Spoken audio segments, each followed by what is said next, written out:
आज का आजाद सिपाही अखबार आपने पढ़ा क्या? पढ़ते रहिए अपना लोकप्रिय दैनिक अखबार आजाद सिपाही। नमस्कार, आजाद सिपाही के प्राइम बुलेटिन में आपका स्वागत है। मैं हूं मनीष सिंह। आज की प्राइम की खबरें कुछ इस प्रकार हैं। चतरा में नशे के सौदागरों के खिलाफ पुलिस को मिली बड़ी सफलता। अफीम के साथ 4 तस्कर गिरफ्तार। 2018 बैच के दारोगा को मिलेगा 1 महीने का अतिरिक्त वेतन। जिला प्रशासन ने जारी किया आदेश, घरों में रहकर ही मनाए होली और शब बारात। रविवार सुबह 6 बजे से 30 तक शहर में निषेधाज्ञा लागू।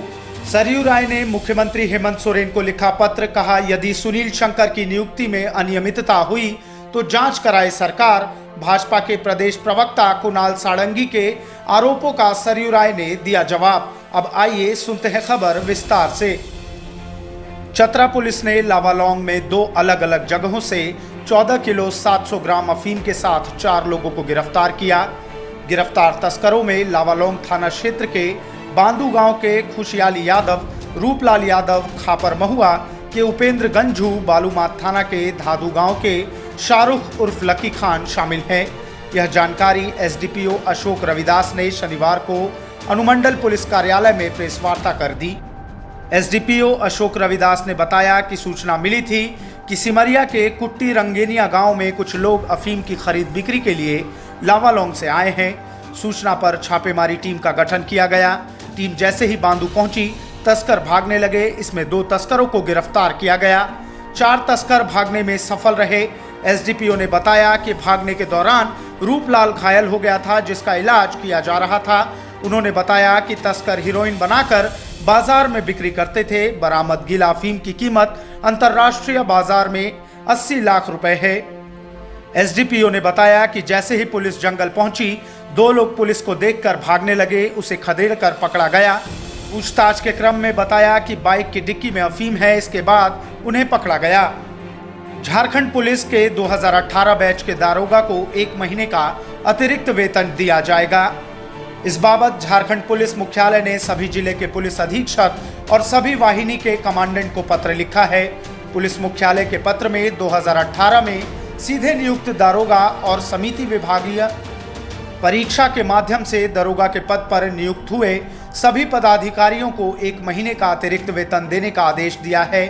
पत्र में कहा गया है कि विगत वर्षों में झारखंड पुलिस के पदाधिकारियों और कर्मियों द्वारा राजपत्रित अवकाश में कार्य करने, त्योहार के दिनों में विधि व्यवस्था के संधारण के लिए निरंतर सेवा देने और कार्य दिवस में निर्धारित कार्य अवधि से ज्यादा अवधि तक कार्य करने की एवज में चतुर्वर्गीय कर्मी, आरक्षी से इंस्पेक्टर तक के कर्मियों को 1 महीने के वेतन के समतुल्य मानदेय भुगतान करने की स्वीकृति दी गई है। उपायुक्त छवि रंजन ने रांची वासियों से अनुरोध किया है कि वे घरों में रहकर ही होली और शबे बारात को मनाएं। किसी भी तरह के सार्वजनिक समारोह का न तो आयोजन करें और न ही शामिल हों।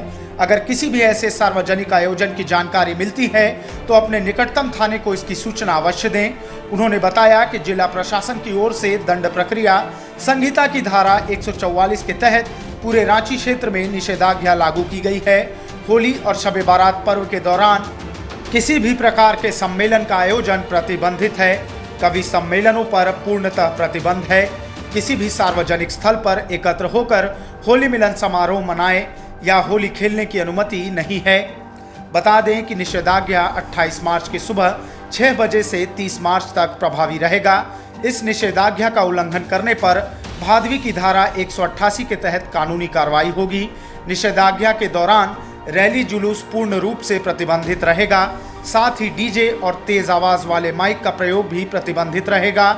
अश्लील और सांप्रदायिक भावना भड़काने वाले गाने, भाषण पर भी पाबंदी रहेगी।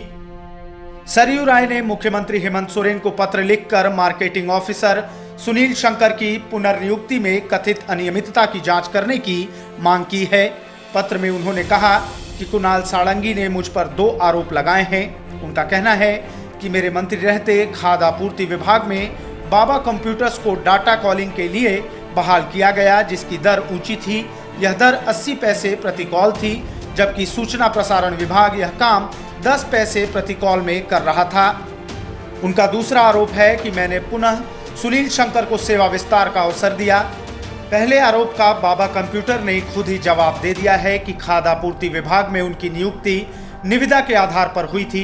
इससे पहले उन्होंने झारखंड सरकार के नगर विकास विभाग, आईटी विभाग और कतिपय अन्य विभागों में भी निविदा के आधार पर यह काम किया था। इन सभी विभागों में उनका कार्य दर करीब करीब समान था। उस वक्त नगर विकास विभाग के मंत्री सीपी सिंह थे। आईटी विभाग तो खुद मुख्यमंत्री ने अपने पास रखा था। पत्र में उन्होंने लिखा है कि सुनील शंकर आज भी धनबाद में काम कर रहे हैं। वे अन्य 15 लोगों के साथ निविदा आधारित उन्हीं शर्तों पर पुनर्नियुक्त किए गए हैं। मेरे मंत्री नहीं रहने के बाद भी वर्तमान सरकार में इनकी नियुक्ति हुई है। मेरे कार्यकाल में ही तय हुआ था कि खाद्य आपूर्ति विभाग में कार्यबल की कमी के मद्देनजर जो सेवानिवृत्त हुए हैं उनसे उनकी इच्छा जानकर विभाग में काम करने का अवसर दिया जाए। फिर भी यदि लगता है कि सुनील शंकर की नियुक्ति में अनियमितता हुई है, इससे सरकार को वित्तीय नुकसान हुआ है जिसके वे हकदार नहीं थे, इस कारण राजकोष पर अतिरिक्त बोझ पड़ा है, तो सरकार किसी भी सक्षम एजेंसी से इसकी जांच करा ले। दोषी पाए जाने पर मैं सजा भुगतने के लिए तैयार हूं। आज के प्राइम में बस इतना ही। आगे की न्यूज अपडेट्स जानने के लिए देखते रहिए आजाद सिपाही।